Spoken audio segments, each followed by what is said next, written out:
নমস্কাৰ বন্ধু বান্ধৱীসকল, উচ্চতম ন্যায়ালয়ৰ ঐতিহাসিক ৰায়দান SC/ST সংৰক্ষণৰ পৰা আঁতৰিল ক্ৰিমি লেয়াৰ। আজি সংৰক্ষণ বিষয়ৰ এটা গোচৰ ৰায় প্ৰদান কৰি উচ্চতম ন্যায়ালয়ত এখন সাংবিধানিক বিচাৰপীঠৰ গৰিষ্ঠ সংখ্যক ন্যায়াধীশে প্ৰাসংগিকভাৱে অনুসূচিত জাতি আৰু জনজাতিৰ ক্ষেত্ৰত এটা গুৰুত্বপূৰ্ণ সিদ্ধান্ত গ্ৰহণ কৰে। আপোনালোকে নিশ্চয় গম পায় যে OBCৰ ক্ষেত্ৰত ক্ৰিমি লেয়াৰ আৰু নন ক্ৰিমি লেয়াৰ যেনেদৰে ব্যৱস্থা আছিলে, এতিয়াৰ পৰা SC আৰু STৰ ক্ষেত্ৰতো ক্ৰিমি লেয়াৰ আৰু নন ক্ৰিমি লেয়াৰৰ ব্যৱস্থা থাকিব। আৰু অনুসূচিত জাতি আৰু অনুসূচিত জনজাতিৰ শ্ৰেণীৰ মাজত ক্ৰিমি লেয়াৰ চিনাক্ত কৰিবলৈ তথা তেওঁলোকৰ সংৰক্ষণৰ আওতাৰ পৰা আঁতৰ কৰাৰ সপক্ষে মত পোষণ কৰে।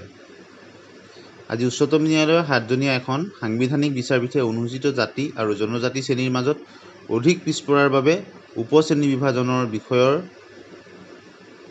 এটা গোচৰৰ ৰায়দানৰ সময়ত পীঠৰ 4জনীয়া বিচাৰপীঠে D.R. গাবাই, বিক্ৰম নাথ, পংকজ মিশ্ৰ আৰু সতীশ চন্দ্ৰ শৰ্মাই অনুসূচিত জাতি আৰু জনজাতি শ্ৰেণীৰ মাজত ক্ৰিমি লেয়াৰ পিছপৰা শ্ৰেণীৰ মাজৰ সামাজিক আৰু অৰ্থনৈতিকভাৱে আগবঢ়া শ্ৰেণী চিনাক্ত কৰিবলৈ কয়।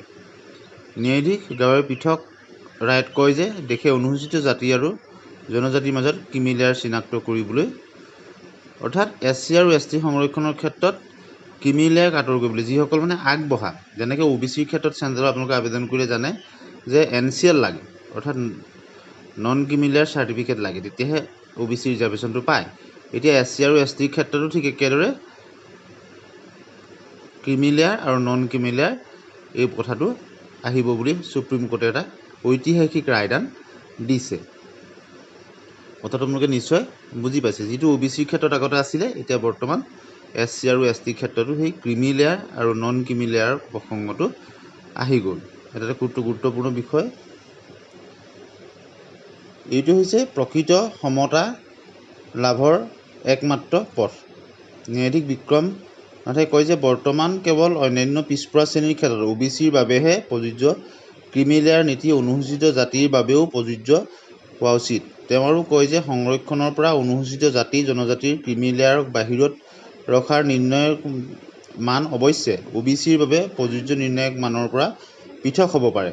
আনহাতে সাংবিধানিক পীঠৰ আন এজন ন্যায়াধীশ পংকজ মিথালে কয় যে এটা শ্ৰেণীৰ মাজত সংৰক্ষণ কেৱল প্ৰথম প্ৰজন্মৰ বাবে হোৱা উচিত আৰু যদি দ্বিতীয় প্ৰজন্ম আহে তেন্তে সংৰক্ষণৰ সুবিধাৰ দিব নালাগে। ৰাষ্ট্ৰই চোৱা উচিত যে সংৰক্ষণৰ পাছত দ্বিতীয় প্ৰজন্ম সাধাৰণ শ্ৰেণীৰ সৈতে কান্ধত কান্ধ মিলাই পৰিছে নে নাই। আনহাতে ন্যায়াধীশ সতীশ শৰ্মাই কয় যে অনুসূচিত জাতি আৰু জনজাতিৰ মাজত ক্ৰিমি লেয়াৰ চিনাক্তকৰণ সাংবিধানিক আৱশ্যকতা হৈ পৰিছে।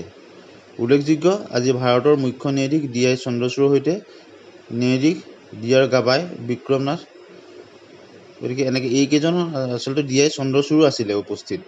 এই যিটো সাংবিধানিক তাত 4-3 ইয়াত হৈছে, হয়তো গ্ৰহণযোগ্য হৈছে, 4জনৰ 3জনেই গ্ৰহণ কৰিছে। পংকজ মিথাল, মনোজ মিশ্ৰ আৰু সতীশ চন্দ্ৰ শৰ্মাই সাংবিধানিক বিচাৰপীঠে অনুসূচিত জাতি আৰু জনজাতি শ্ৰেণীৰ মাজত অধিক পিছপৰাৰ বাবে উপশ্ৰেণী বিভাজনৰ বিষয়ত এটা গোচৰৰ ৰায়দান কৰে আৰু এক ঐতিহাসিক ৰায়দান কৰি উচ্চতম ন্যায়ালয়ৰ 7গৰাকী ন্যায়াধীশৰ এখন সাংবিধানিক পীঠৰ 6-1 সংখ্যাগৰিষ্ঠতা ন্যায়াধীশৰ সিদ্ধান্ত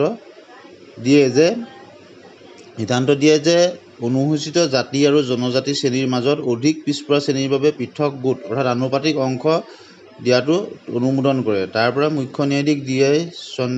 চন্দ্ৰচূড়ে কয় যে 7গৰাকী ন্যায়াধীশৰ 6গৰাকীয়ে উপশ্ৰেণী বিভাজনত অনুমোদনযোগ্য বুলি মত দিয়ে, অৰ্থাৎ 6:1 গ্ৰহণযোগ্য হয়। গতিকে উপশ্ৰেণী বিভাজন হ'ব নোৱাৰিলে 20 বছৰৰ আগতে 2004 চনত উচ্চতম ন্যায়ালয়ে দিয়া ৰায়দানত খাৰিজ কৰে। অৰ্থাৎ এইটো ন্যায়াধীশ এওঁলোকে 2004 চনত এটা SC/ST ক্ষেত্ৰত উপশ্ৰেণী বিভাজন হ'ব নোৱাৰিবলৈ এটা ৰায়দান আছিলে, গতিকে সেই উচ্চতম ন্যায়ালয়ে নিজৰ ৰায়দানটোকে খাৰিজ কৰে। এটা ঐতিহাসিক ৰায়দান, আপোনালোকে নিশ্চয় বুজি পাইছে। 4 চনত উচ্চতম ন্যায়ালয়ে দিয়া ৰায় আজি ন্যায়ালয়ে খাৰিজ কৰে। CJI চন্দ্ৰচূড়ে কয় যে অনুসূচিত জাতি একে চৰিত্ৰৰ ৰূপ থকা অৰ্থাৎ হোমোজিনিয়াছ এটা গোট নহয় আৰু অনুসূচিত জাতিৰ মাজত যিসকল অধিক বৈষম্যত ভুগিছে তেওঁলোকৰ সংৰক্ষণৰ অগ্ৰাধিকাৰ দিবলৈ ৰাজ্য চৰকাৰে তেওঁলোকৰ উপশ্ৰেণী বিভাজন কৰিব পাৰে। CJI চন্দ্ৰচূড় আৰু ন্যায়াধীশ নিশ্চয়